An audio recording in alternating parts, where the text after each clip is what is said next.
साहब कहते हैं कि अश्रद्धावान जो होता है, अश्रद्धावान जो व्यक्ति होता है उसके पास तर्क होता है और अश्रद्धा से वो तर्क लगाता है। अब अश्रद्धा से तर्क लगाता है, पर अश्रद्धा एक ईंधन है जिससे वो तर्क पहुंचता नहीं है। समझ लीजिए होता क्या है, कभी कभी कुछ लोग, जैसे आप अपने बिजनेस में पार्टनर के ऊपर श्रद्धा रखने की बात करें, पति पत्नी के ऊपर श्रद्धा रखने की बात करें, माँ बाप के ऊपर श्रद्धा रखने की बात करें, या तो किसी विधि विधान के ऊपर, किसी देवी देवता के ऊपर, किसी गुरु के ऊपर, किसी क्रिया के ऊपर, कहीं भी आप श्रद्धा रखने की बात करें, श्रद्धा पूरी तरह से क्यों नहीं रख पाते? क्योंकि तर्क तो सबका पहुंचता है। तर्क मतलब विचार शक्ति, एक तरह की विचार शक्ति। विचार शक्ति को ऊंची अवस्था में ले जाए उसको तर्क कहते हैं। तो विचार तो हर कोई करता है, पर अश्रद्धा के कारण क्या होता है, वो तर्क जो हो वो पहुंचता नहीं है। ऐसा तो थोड़ी होता है, जब ऐसा ही मान लिया तो तर्क पूरा नहीं लगता है। वो कहते हैं ना, जब कोई बॉल क्रिकेट जो खेलता है उसकी बात करता हूं कि जो कोई बॉल सही तरह से नहीं बॉलिंग करता तो ऐसा लगता है कि यार इस बॉल के ऊपर तो मैं ठीक से नहीं खेल सकता। गेंद कुछ ऐसी लगानी चाहिए कि जिसके ऊपर बैट्समैन जो होता है उसका अगर लॉजिक बैठ गया, उसका तर्क बैठ गया कि ये आने वाली गेंद को किस तरह से उछाला जाए तो वो अच्छी तरह से खेल सकता है। ये श्रद्धा के ऊपर निर्भर है। इस तरह से यहाँ श्रद्धा होती है। श्रद्धा को समझने की कोशिश करें तो तर्क और विचार शक्ति तो होती है, पर श्रद्धा की कमी होती है। इसीलिए क्या होता है कि श्रद्धा पहुंच नहीं पाती।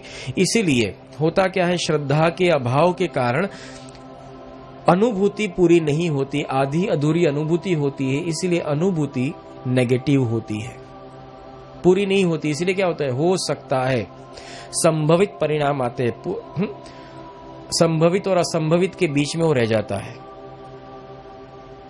हो भी सकता है, नहीं भी हो सकता है, पूरा अब तक नहीं पहुंचा है। इसीलिए क्या होता है कि कच्ची श्रद्धा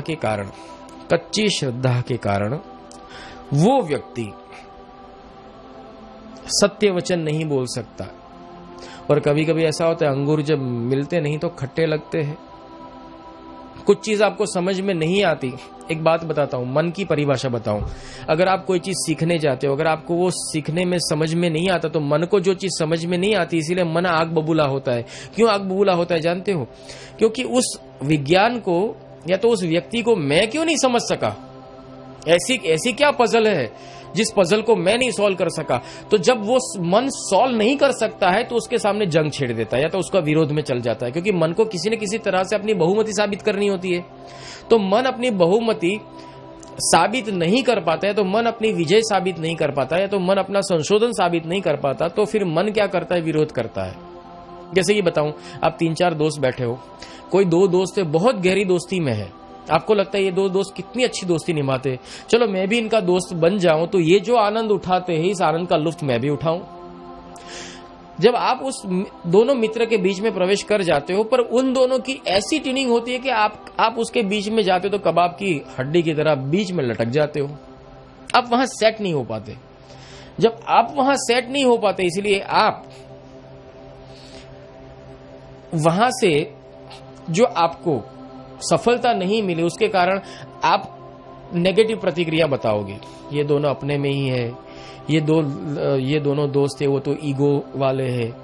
कभी कभी लग जाए कि उन दोनों की कास्ट सेम है तो बोले तो एक ही कास्ट में रहने वाले हैं। कभी कभी लग जाए वो दोनों अगर रईस है तो बोले ये तो रईस है, वो तो रईस में ही मित्रता करते हैं।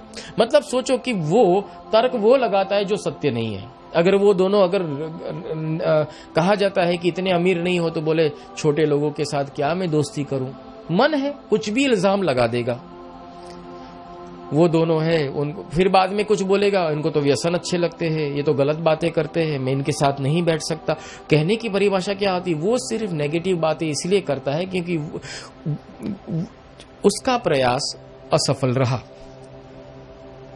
मतलब कि आप जब किसी वस्तु को प्राप्त करने की कला नहीं जानते हो तो आपका मन प्रतिक्रिया हमेशा उल्टी बताते हो। उस उल्टी प्रतिक्रिया के कारण आप गलत बोलना शुरू कर देते हो। ईर्ष्या करना शुरू कर देते हो, निंदा करना शुरू कर देते हो, गलत सोचना शुरू कर देते हो, गलत कल्पनाएं करना शुरू कर देते हो। और कभी कभी कल्पनाओं का इतना अतिरेक हो जाता है कि कोई ऐसी कल्पना आपके दिमाग में घर कर जाती है कि उस कल्पना को सोचते सोचते आप उसको सत्य मान बैठे और उस झूठी कल्पना को निंदा रूप से प्रवाहित करने लगते हो।